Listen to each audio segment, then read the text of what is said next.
Hello everyone. So এটা হচ্ছে আমার জিক্সার এফআই এবিএস এর 10,000 কিলোমিটার রিভিউ।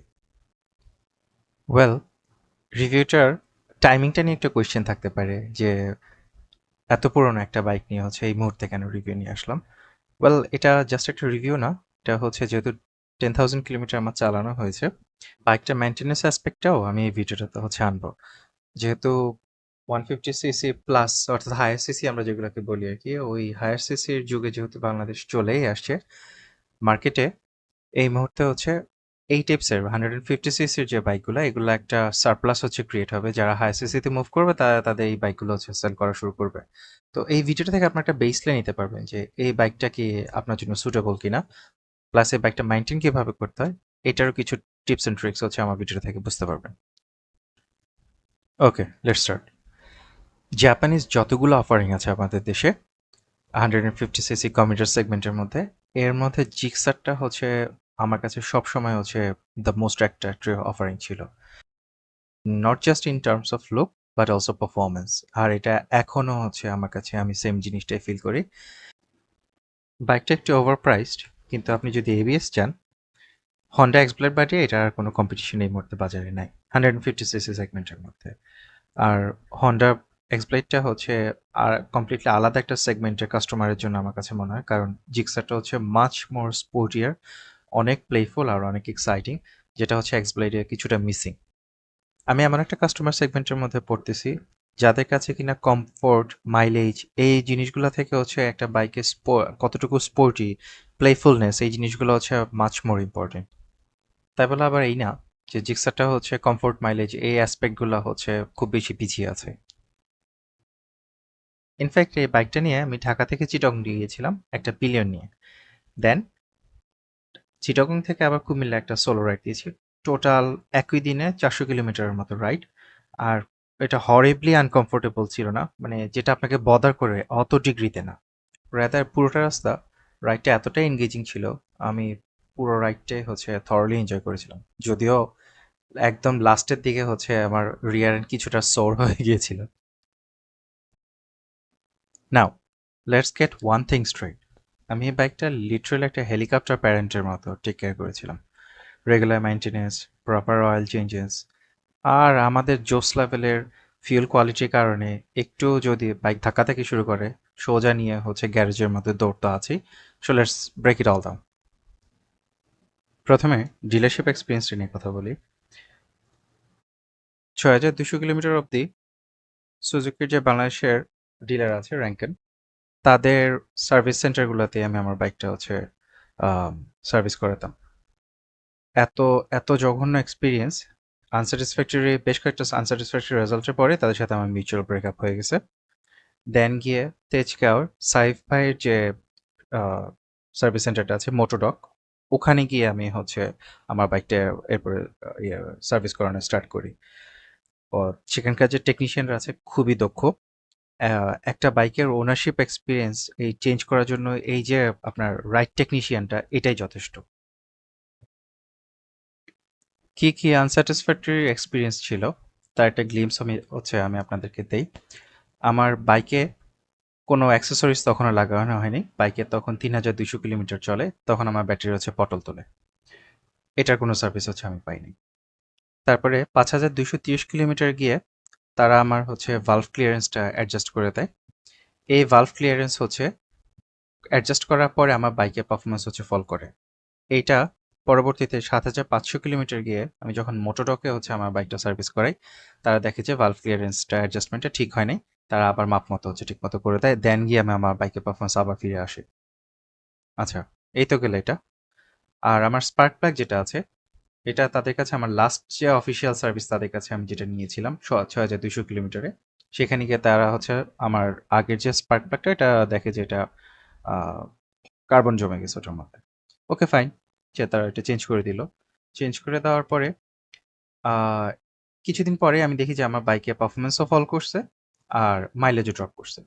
এটা কেন করলো বুঝতে পারতেছি না। তো আমার তো একটু সন্দেহ হলো, সন্দেহ হওয়ার পরে আমি এটা 7,500 পর্যন্ত চালাই। যখন দেখি যে না, সহ্য করা যাচ্ছে না, এটা আমি মোটোডকের কাছে নিলাম। মোটোডকে নেওয়ার পরে তারা দেখে যে আমার স্পার্ক প্লাগ হচ্ছে তারা লুজ করে লাগিয়েছিল। ওই লুজ করে লাগানোর কারণে আমার স্পার্ক প্লাগ হচ্ছে 1200, 1300, 1300 তো হবে কেন, 1300 কিলোমিটার পরে হচ্ছে এটা কম। আর তাদের টেকনিশিয়ানদের উইয়ার্ড বিহেভিয়ার তো আছেই। আমার বাইকটার মধ্যে যে ক্র্যাশ গার্ডটা দেখতে পাচ্ছেন, ওই ক্র্যাশ গার্ডটা নিয়ে তাদের বিরক্তি শেষ ছিল না। এটার কারণে ওই ভেতরে একটু হাত দিতে একটু কঠিন হতো। তো ক্র্যাশ গার্ডটা খোলেন, সমস্যা তো নাই, তাই না? না, তারা ক্র্যাশ গার্ড খুলবে না, তারা এইভাবেই হচ্ছে কাজ করবে, আদারওয়াইজ তাদের টাইম ওয়েস্ট হচ্ছে। তো এই টাইম তাদের কি র্যাঙ্কন হচ্ছে কতটুকু টাইম স্লট দেয় পার বাইক সার্ভিসে আমি জানি না। এই তাড়াহুড়োর কারণেই হচ্ছে স্পার্ক প্লাগটাও ঠিকমতো বসাইতে পারে নাই, আমার ভালভ ক্লিয়ারেন্স হচ্ছে ঠিকমতো অ্যাডজাস্ট করতে পারে নাই। তো সার্ভিসে যদি না পাই, আমি টাকা দিয়ে কেন হচ্ছে ওখানে আমি ভোগান্তি নিতে যাবো, তাই না? আমার এই এক্সপিরিয়েন্স হচ্ছে আজ থেকে কয়েক মাস আগের কথা বলছি আমি।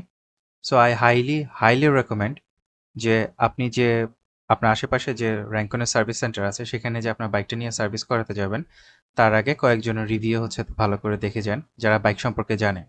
যদি দেখেন খারাপ, জীবনও হচ্ছে এটা ধারে কাছে দিয়ে যায় না। কজ আপনি ওখানে যাবেন যে গিয়ে বাইক হচ্ছে আপনার ভালো বাইক হচ্ছে উল্টা নষ্ট করে দিতে পারে। রাদার ওই আপনার দিন শেষে হচ্ছে নষ্ট করে দেওয়ার পর আপনার যে টাকাটা ওয়েস্ট হচ্ছে, তার থেকে অনেক অনেক কম টাকায় হচ্ছে ভালো যে সার্ভিস সেন্টারগুলো আছে মোটোটকের মতো, এগুলা যে কোনো একটা থেকে টাকা দিয়ে করে আনেন, আপনার বাইকও ভালো থাকবে, আপনি পিস অফ মাইন্ডটাও হচ্ছে আপনি পাবেন। এবার আসেন ইঞ্জিন এবং পারফরমেন্স নিয়ে। এই ইঞ্জিনটা 150 সিসির যে অন্যান্য স্মলার ডিসপ্লেসমেন্ট যে ইঞ্জিনগুলো আছে ওগুলোর মতোই কিছুটা হচ্ছে পাওয়ার ডেলিভারি।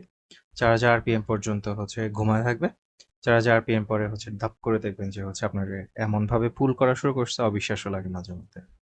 বে খুবই স্ট্রং পুল হয় এটার পরে।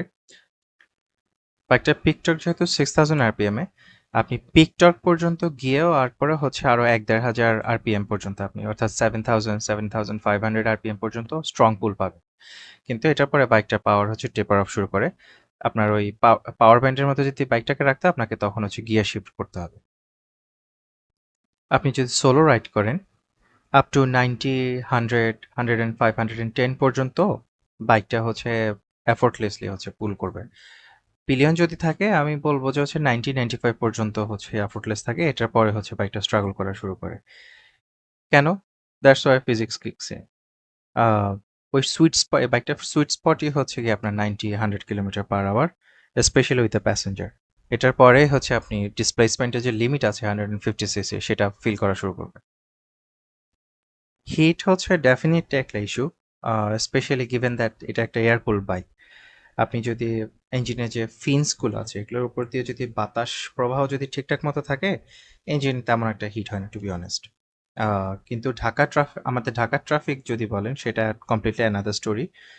জ্যামে যদি অনেকক্ষণ ইঞ্জিন চালায়, যদি আপনি বসে থাকেন আইডল আরপিএম এ রেখে, ইঞ্জিন খুব কুইকলি হচ্ছে হিট আপ হয়, আর আপনি পায়ের মধ্যে হচ্ছে ফিল করতে পারবেন ইঞ্জিন থেকে যে ইয়েটা আসে, হিটটা আসতেছে। আর বাইকটা ফুয়েল ইনজেক্টেড হওয়াতে এটা হাই গ্রেড অকটেন হচ্ছে ডিমান্ড করে, সেটা যদি আপনি সেটাকে না দেন, ওই ওভারহিটিং ইস্যুটা আরও বেশি বেশি করে ফেস করবেন। আমার ওভারহিটিং ইস্যুর কারণে আমার হেড গ্যাসকেট একবার 7500 কিলোমিটার পরে হচ্ছে একবার গেছিল, 11000 কিলোমিটার পরে হচ্ছে এই বারবার বারবার হচ্ছে হেড গ্যাসকেটটা ওভারহিটিং ইস্যুর কারণে রাবার সিলটা হচ্ছে নষ্ট হয়ে যাচ্ছিল, তো পরে ওখান দিয়ে তেল চুইয়ে চুইয়ে পড়তেছিল। এটা গেলো একটা। আর একটা হচ্ছে আমার যে টেম্পারেচার সেন্সর আছে ইঞ্জিনের, আমার সেটাও হচ্ছে 11700 কিলোমিটার পর কমপ্লিটলি নষ্ট হয়ে গেছিল। এর আগ পর্যন্ত প্রায় 2-3000 কিলোমিটার আমি কিন্তু খুবই বাজে ফিউল ইকোনমি পাইছিলাম।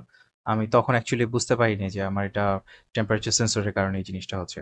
তো এটা টেম্পারেচার সেন্সরের ইনকনসিস্টেন্ট রিডিংয়ের কারণে এফআইটাও হচ্ছে উল্টাপাল্টা আচরণ শুরু করছে। এখন এগুলোর ইনপুটটাতে হচ্ছে আমাদের ইসিইউটাই দিচ্ছে, ইসিইউ তো রিডিং ঠিকঠাক মতো পাচ্ছে না।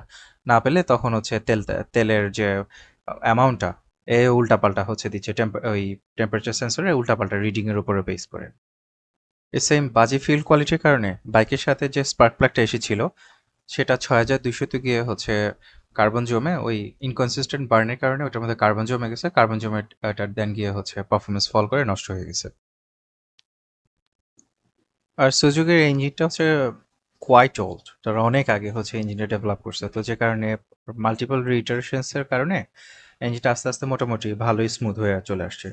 বাট স্টিল 150 সিসি ইঞ্জিন একটা, এটা 7000 আরপিএম এর পরে আপনি যদি বাইকটাকে পুশ করা শুরু করেন, আপনি ভাইব্রেশন ফিল করা স্টার্ট করবেন, স্পেশালি হ্যান্ডেল বারে ফুটপ্যাকে।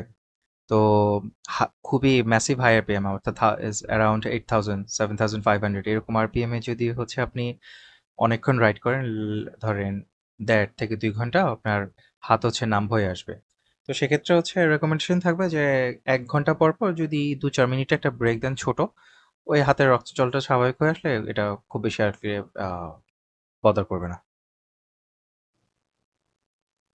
আরেকটা জিনিস, সেটা হচ্ছে আপনারা যারা বাইকটা কিনবেন, তারা বাইকটা কিনে একটা যদি ডিস্ক লক ইউজ করেন, সাথে, সাথে হচ্ছে একটা ডিস্ক লকের যে রিমাইন্ডার কেবল আছে সেটা একটা কিনে নিয়েন। বিকজ আমার যে এই যে ছবিতে যেটা দেখতে পাচ্ছেন, এটা হচ্ছে এবিএস সেন্সরটা। এবিএস সেন্সরটা একবার ৫,৩০০ তে আরেকবার ১০,০০০ কিলোমিটার সময় কমপ্লিটলি ইউজার এরর, আমার এরর কারণে হচ্ছে স্যাক্রিফাইসড হয়েছিল। আমি আ মানে ডিস্ক লক যে লাগায় রাখছিলাম ভুলে গেছি। টান দিছি, টান দেওয়ার পরে এই যে এই ডিস্ক লকটা হচ্ছে খেয়াল করে দেখেন, এখানে যে রাবার পোর্শনটা দেখতে পাচ্ছেন না, এক্সাক্ট এই জায়গাটায় এসে এসে এসে হচ্ছে ডিস্ক হচ্ছে বাড়ি খাবে। খাওয়ার পরে এটা বেসিক্যালি আপনার ফ্ল্যাটেন হয়ে গেছে। এটারে ভর্তা বানায় ফেলছে। ভর্তা বানায় ফেলছে, ভেতরে কেবলটা হচ্ছে তখন সেন্সরটা তখন নষ্ট হয়ে গেছে। তো সুজুকির অফিসিয়াল যে শোরুমগুলো আছে ওগুলোর মধ্যে মোস্ট প্রবাবলি অ্যারাউন্ড ২২০০ বা ২৩০০ টাকা হচ্ছে।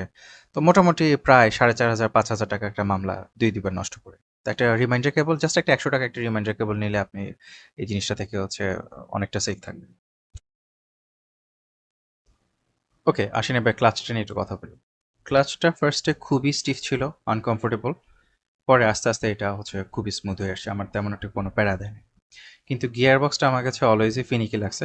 এমনিতে শিফট করা তেমন কোনো প্রবলেম হচ্ছে করবে না। কিন্তু আপনি যদি হচ্ছে নিউট্রালে যদি যেতে চান, সেটা সামটাইমস হচ্ছে হার্ড লাগতো ওখানে যাওয়াটা। আর শিফট যদি করতে হইতো, আপনার একটা ফার্ম ফুট দিয়ে শিফট করতে হবে। তো গিয়ার বক্সটা তেমন একটা স্মুথ নেই এই বাইকটার। এটা আবার মিনারেল আমি যতদিন ইউজ করছি ততদিন বেশি প্রবলেমেটিক ছিল। মিনারেল থেকে যখন সিনথেটিকে সুইচ করলাম আমি ৩,০০০ কিলোমিটার পরে, এই ইস্যুগুলা টু সাম এক্সটেন্ট হচ্ছে সলভ হয়েছিল। ওকে, ব্রেকগুলো নিয়ে একটু কথা বলি। জিক্সারের ব্রেকটা অ্যাডিকুয়েট, আপনি সোলো রাইড যদি করেন অ্যাডিকুয়েট, বাট আপনাকে স্টপিং ডিস্টেন্স আমার কতটুকু সেটা বুঝে কিন্তু রাইড করতে হবে। মাথায় রাখতে হবে এই 150 সিসি সেগমেন্টে কোনো ব্রেকই হচ্ছে তেমন একটা স্ট্রং না। কিন্তু ওই যে যেটা বললাম, আপনি স্টপিং ডিস্টেন্স বুঝে যদি ব্রেক করেন আপনার জন্য এগুলো হচ্ছে অ্যাম্পল হবে। কিন্তু আপনি যদি পিলিয়ন নিয়ে রাইড করবেন সেক্ষেত্রে খুবই খুবই সাবধান হতে হয়, কজ স্টপিং ডিস্টেন্স সিগনিফিকেন্টলি হচ্ছে বেড়ে যায়। আর আপনার ব্রেকগুলো এমনিতেই হচ্ছে মাসি, আরও বেশি মাসি ফিল হবে। তখন আমি ইমার্জেন্সি সিচুয়েশনে তো আসলে স্টপিং ডিস্টেন্স মেজার করে আপনি স্টপ করতে পারবেন না বাইকটাকে, হ্যাঁ? তখন আমি কি করতাম, যেহেতু সামনে এবিএস দেওয়া, আপনি চাকা লক করতে পারতেছেন না।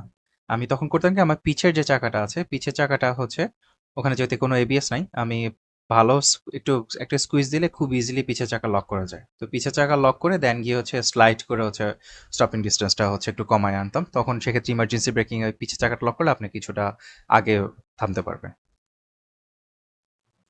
তো আপনি যদি নতুন বাইকার হন, শুরু থেকে হচ্ছে ফ্রন্ট ব্রেক এবং রিয়ার ব্রেক ২ টা একসাথে ধরার অভ্যাসটা হচ্ছে আস্তে, আস্তে গড়ে তোলেন। রিয়ার ব্রেকটা একটু সফটলি ধরবেন। যেহেতু রিয়ার ব্রেকটা বেশি জোরে ধরলে আপনার পিছের চাকাটা লক হয়ে যাওয়ার একটা পসিবিলিটি থাকে।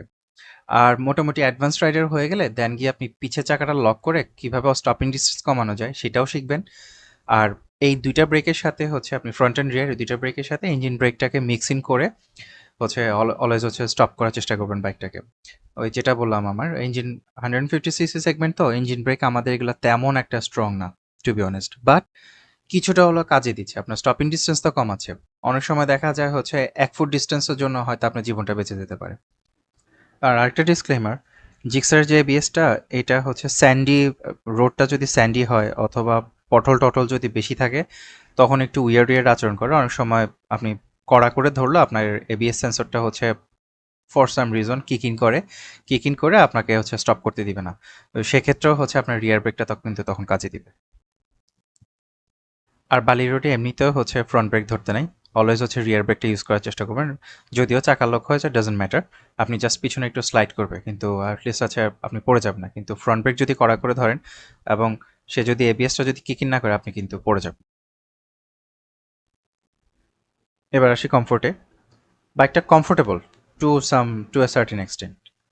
একটা একটু স্পোর্টি হওয়াতে আপনাকে কিছুটা কমফোর্ট হচ্ছে স্যাক্রিফাইস করতেই হচ্ছে। সিটি কমিউটে তেমন একটা প্রবলেম হবে না, কিন্তু লং ট্যুরে যদি যান আপনি ফ্রিকোয়েন্ট যদি ব্রেক দেন তাহলে সমস্যা আর হবে না। Same goes for the pillion. Pillion যদি ভারী হয় সে ডেফিনেটলি হচ্ছে পিছনের সিটটা এনজয় করবে না। আম, আপনারে বারবার রিমাইন্ড করাবে যে তার একটা স্পাইন আছে। কিন্তু ছোটখাটো পিলিয়ন যদি হয় তেমন একটা অসুবিধা হবে না। ওই যে যেটা বললাম, ফ্রিকোয়েন্ট ব্রেক যদি নেন তেমন একটা হচ্ছে সমস্যা হবে না। এখন আমার কথা যদি বলেন, আমি কিছুটা স্পোর্টি পজিশনটা হচ্ছে প্রিফার করি। কারণ বাইকের পজিশন যদি স্পোর্টি হয় সেক্ষেত্রে হচ্ছে আপনার বাইকের কন্ট্রোলটা বেটার থাকে। প্লাস হচ্ছে সাসপেনশনের উপর যেহেতু প্রেশার আছে আপনার, রোডের যে ফিডব্যাকগুলো, রোডটা কি লুজ সারফেস আছে কিনা কোনো, আপনার চাকা কি স্লিপ করা স্টার্ট করছে কিনা, ট্র্যাকশন কতটুকু আছে, আপনি কি ট্র্যাকশন লুজ করা স্টার্ট করছেন কিনা, এই টাইপসের যে ফিডব্যাকগুলো আছে না, এগুলা স্পোর্টি পজিশনটা হচ্ছে যে অনেক অনেক বেটার পাওয়া যায়। তো আমার কমফোর্টের উপরে কন্ট্রোলটা হচ্ছে আমি এনি ডে হচ্ছে চুজ করব। এই কারণে আমি হচ্ছে এই বাইকটা চুজ করার আরেকটা কারণ হচ্ছে দিস: বাইকটা স্টক হেডলাইট মোটামুটি চলে সিটি রাইডের জন্য।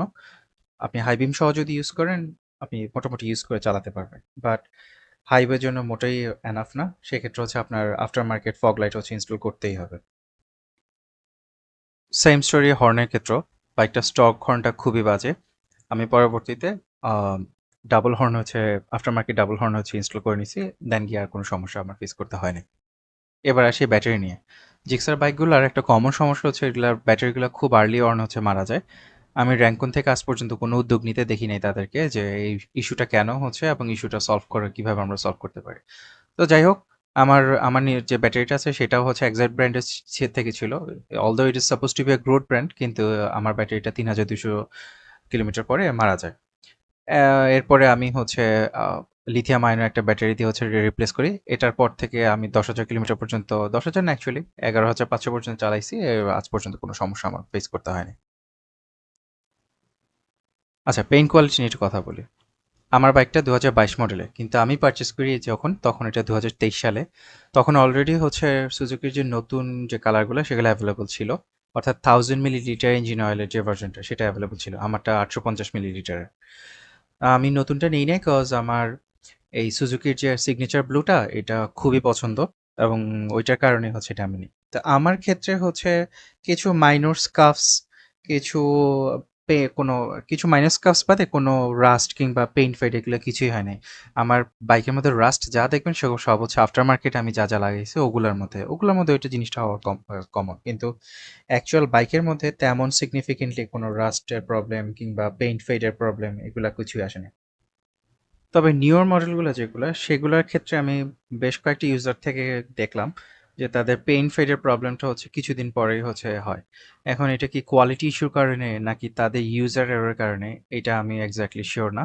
তো কমেন্ট করাটা উচিত হবে না। বাট আমার বাইকের ক্ষেত্রে আমি যে আহামরি যত্ন করে বাইকটাকে ইউজ করছি ব্যাপারটা ওরকমও না। তা সত্ত্বেও হচ্ছে কোনো পেইন্ট ফেড হচ্ছে আমার বাইকে আসেনি। সুইচ গিয়ারের কথায় আসি। সুইচ গিয়ারগুলা খুবই কোয়ালিটিফুল, ক্লিকি, তেমন কোনো সমস্যা হচ্ছে আমার আজ পর্যন্ত ফেস করতে হয়নি। বাট পাস সুইচের খেলার ক্ষেত্রে এটা সত্য না। পাস সুইচটা হচ্ছে কোনো কারণে কিছুদিন পরে প্রবলেম করা শুরু করছে। এটা মাঝে মধ্যে তার মনে চাইলে কাজ করবে, মানে মাঝে মধ্যে তার মনে চাইলে কাজ করবে না। কোনো সময় কনসিস্টেন্ট ছিল না সে। আর এই বাইকটার ড্যাশটা বাজেটের মধ্যে আর কি, প্লাস এই সেগমেন্টের মধ্যে, স্পোর্টস কমিউটার সেগমেন্টের মধ্যে আমার কাছে ওয়ান অফ দ্য বেস্ট লাগে। বেসিক ইনফরমেশন এটার মধ্যে আছে, কিন্তু বেসিক ইনফরমেশন হলো আপনার নেসেসারি আর কি, যা যা লাগবে সব কিছু এটার মধ্যে দেওয়া আছে। প্লাস ভিজিবিলিটিও গ্রেট, সেটা আপনি দিনে বলেন রাতে বলে। আসেন মাইলেজ নিয়ে এবার কথা বলি। আমি to be honest fuel economy নিয়ে তেমন কোনো বদার্ড না, কিন্তু এটা গ্রেট একটা হেলথ চেক যে আমার বাইকটা ঠিকঠাক মতো চলতেছে কিনা। তাও আপনাদের সুবিধার্থে আমি একটা হিসাব করে রাখছি যে ১০,০০০ কিলোমিটার চালানোর পর আমি ধরেন আমার জিক্সারটা যেরকম হচ্ছে ৩৮ কিলোমিটার পার লিটার হচ্ছে ফিউল ইকোনমি দেয়। তা আপনারা যদি কমফোর্টেবল অথবা ফিউল ইকোনমি ভালো সেরকম একটা বাইক যদি হচ্ছে চুজ করেন, সেক্ষেত্রে ইউজুয়ালি ওই বাইকগুলো ৪২ থেকে ৪৫ kilometre per litre fuel economy দিবে। তো আমরা ৪২টাকেই হচ্ছে বেস লাইন ধরি। তো ৪২ kilometre per litre fuel economy দিচ্ছে এরকম একটা বাইক যদি আপনারা চুজ করেন, ১০,০০০ কিলোমিটার যদি চালান এবং পার লিটার ফিউল যদি, পার লিটার অকটেন আর কি, আপনারা যদি ১২৫ টাকা করে কিনেন, আপনারা দিন শেষে কত টাকা সেভ করতেছেন দেখেন, ৩,১৩৩ টাকা।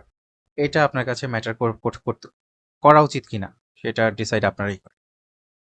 আমি জাস্ট একটু বলি, আমার বাইকটা হচ্ছে যদি সবকিছু ঠিকঠাক থাকে ৩৭, ৩৭, ৩৮ কিলোমিটার পার লিটার এরকম সিটি রাইডে দিত।